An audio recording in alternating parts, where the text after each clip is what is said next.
ये तो बच्चों सबसे पहले अब आपकी स्क्रीन पर अगर आप ध्यान दे रहे हैं तो आपके पास क्या है, ये आपका हॉलीडे होमवर्क है जिसका हम डिस्कशन कर रहे हैं। और this is your holiday homework of class 10 shilling house public school.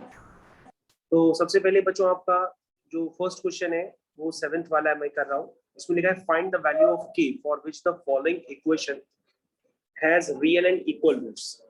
तो बच्चों मैं आपको काफी बार बता चुका हूँ कि रियल एंड इक्वल रूट्स के लिए एक लॉटी कंडीशन होती है कि आपको डिस्क्रिमिनेंट क्या करना होता है, इक्वल टू जीरो। जैसे ही बच्चों आप डिस्क्रिमिनेंट इक्वल टू जीरो करेंगे तो आपके पास कंडीशन निकल करके आ जाएगी कि आपका इक्वल रूट क्या होता है। ठीक है, तो इक्वल रूट्स की कंडीशन क्या होती है बच्चों, डिस्क्रिमिनेंट इक्वल टू जीरो कर देते हैं। उसके बाद बच्चों हम इस इक्वेशन को कंपेयर किससे करते हैं, इस इक्वेशन को कंपेयर करेंगे ax square plus bx plus c equal to zero से कंपेयर करेंगे। तो बच्चों आपके पास a आ जाएगा, b आ जाएगा, c आ जाएगा। उसके बाद ऐसा करेंगे तो बच्चों आपका यहाँ पर k की वैल्यू निकल के आ जाएगी। तो ये बच्चों k की वैल्यू आएगी आपके पास सिंप्लीफाई करने पर -1 और 2/3। तो इस तरह से बच्चों ये क्वेश्चन नंबर 7 कंप्लीट हो जाएगा। इसमें कुछ नहीं करना था, k की वैल्यू को निकालने के लिए आपको इक्वल रूट्स की कंडीशन लगानी थी और इक्वल रूट्स की कंडीशन होती है डिस्क्रिमिनेंट इक्वल टू जीरो। उसके बाद बच्चों सेकंड का थर्ड पार्ट है।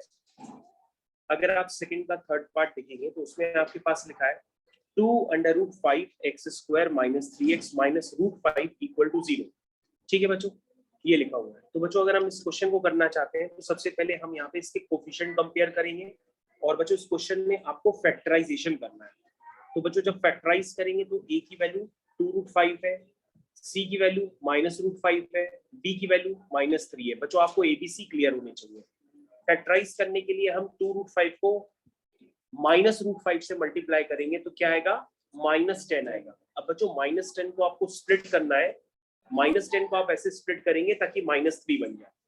तो बच्चों -5 और 2 मिडिल टर्म्स की स्प्लिटिंग क्या होगी, -5 और 2, इससे आपका -3 भी बन जाएगा।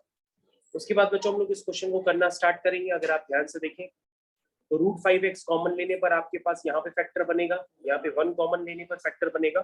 तो आपके पास दो फैक्टर्स का प्रोडक्ट इक्वल टू 0 आ जाएगा।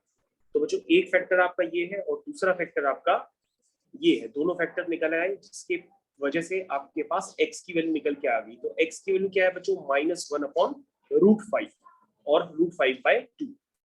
उसके बाद बच्चों नेक्स्ट क्वेश्चन है। नेक्स्ट क्वेश्चन में लिखा है find the value of k for which x equal to 3 is a solution of x equal to 3 जो है वो सॉल्यूशन है इसका। कह रहा find the other roots also. ठीक है बच्चों, तो बच्चों अगर x इक्वल टू 3 इसका सॉल्यूशन है तो इस इक्वेशन को सेटिस्फाई करेगा। इसका मतलब इस इक्वेशन में जहां जहां x है उसकी जगह आप 3 पुट कर देंगे। जब जहां जहां x है उसकी जगह आप 3 पुट करेंगे तो यहाँ से आपके पास k की वैल्यू आ जाएगी। k की वैल्यू आएगी -4। k की वैल्यू -4 निकलने के बाद आप इस इक्वेशन में k की वैल्यू -4 वापस पुट कर दीजिए। जैसे बच्चों आप इसमें k की वैल्यू -4 पुट करेंगे तो आपके पास एक क्वाड्रेटिक इक्वेशन बन जाएगी जिसका फर्दर फैक्टराइजेशन करके x की वैल्यू 3 और -1 निकाल लेंगे। आई होप बच्चों आपके जो क्वेश्चंस थे, क्वेश्चन नंबर 4, क्वेश्चन नंबर 2 और क्वेश्चन नंबर 7, ये मैंने आपके कंप्लीट कर दिए। अब बच्चों हम लोग दूसरे क्वेश्चंस का डिस्कशन कर रहे हैं। दूसरे क्वेश्चन है क्वेश्चन नंबर 1। तो बच्चों क्वेश्चन नंबर 1 भी है आपके पास, तो ये हम लोग डिस्कशन कर रहे हैं आगे। क्वेश्चन नंबर 1 में है कि आपको करना है कि x इक्वल टू, लिखना स्टार्ट करिए हमारे साथ, x equal to -1/3 and x equal to 2/3। आपके पास बच्चों x की वैल्यू -1/3 और x की वैल्यू 2/3 है। आपको चेक करना है कि ये जो फॉलोइंग इक्वेशन है 9x square -3x -2 equal to 0। तो जो फॉलोइंग इक्वेशन है उसके ये सॉल्यूशन है कि नहीं है, ये आपको चेक करना है।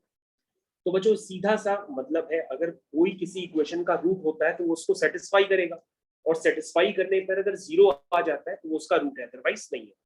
तो सबसे पहले बच्चों हम लोग इक्वेशन लिखेंगे। इक्वेशन है 9x square -3x -2 equal to 0।